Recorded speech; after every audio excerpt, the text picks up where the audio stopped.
कुठेही अफवांच्यावर कृपा करून विश्वास ठेवू नका।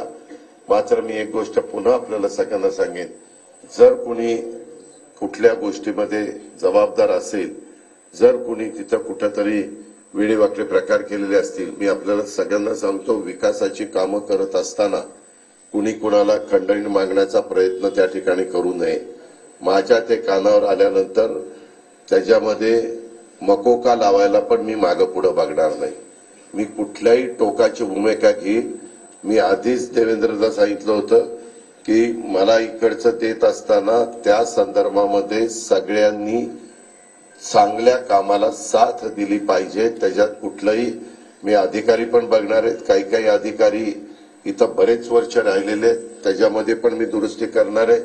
मी सुरुवातीला सांगितलं मी भेदभाव करत नाही, पण ज्या चुकीच्या पद्धती पूर्वापार चालत आलेल्या आहेत त्याला कुठेतरी आळा घातलाच गेला पाहिजे। जर चालत आलेले असतील तर कुणी त्याच्यामध्ये मी म्हणेल ते, कारण आम्ही बघतो कधी कधी टीव्हीला वगैरे दाखवलं जातं चॅनलला, कुणी रिव्हॉल्वर काढतं, वर काही रिव्हॉल्वर उडवतात, कुणी इथं रिव्हॉल्वर वगैरे लावून फिरतात।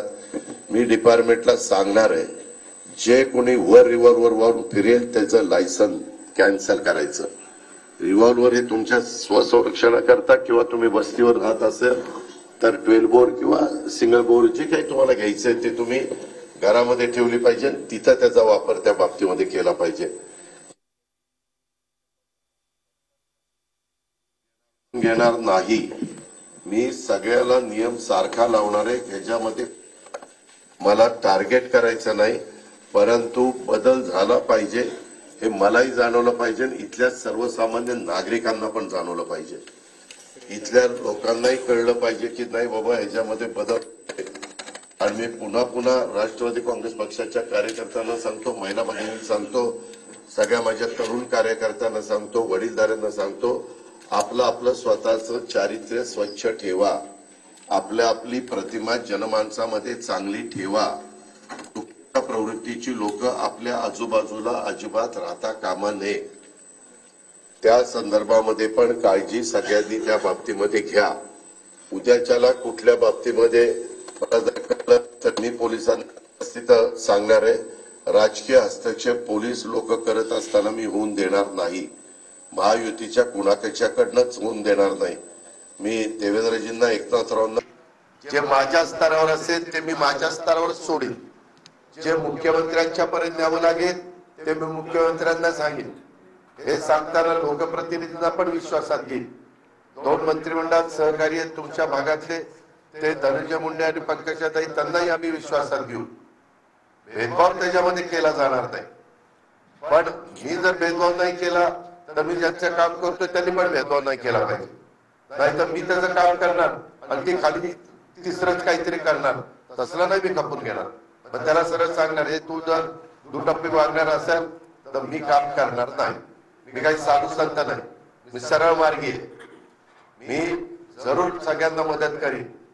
जो संख्येने कमी असेल, त्याला भीती वाटत असेल की बाबा मी कसं जगायचं, मला काय आधार आहे, तुम्हाला सरकारचा आधार आहे, तुम्हाला आमचा आधार आहे।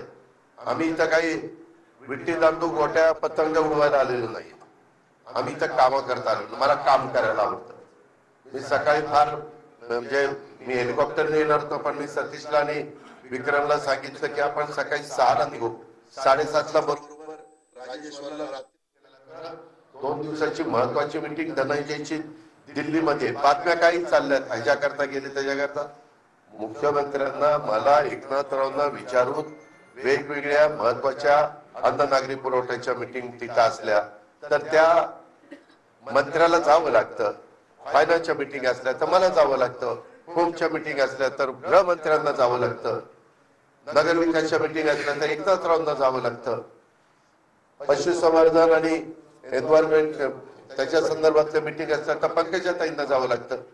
खरं तो निरोप धनंजयला मिळाला नाही, वास्तविक आज पण त्याच्या तिथं महत्वाच्या मीटिंग होत्या, कारण तेही महत्वाचं आहे। कारण दिल्लीतनं पैसा जास्तीत जास्त आपल्या राज्याला कसा मिळेल, मग मनरेगाचा असेल, इथं विहिरी पण अशा काही महाराष्ट्रातल्या तक्रारी आहेत की दादा विहिरी नसतानाच पैसे उचलले जातात, इथल्या नाही बाहेरच्या तक्रारी आहेत। तशा इथं होऊ नये. जर कोणाची काही कल्पना असेल तर हे किंवा चुरी स्वीर दाखवायचे, पैसे उचलायचे, असं दुसरीकडे होतं, इथं नाही.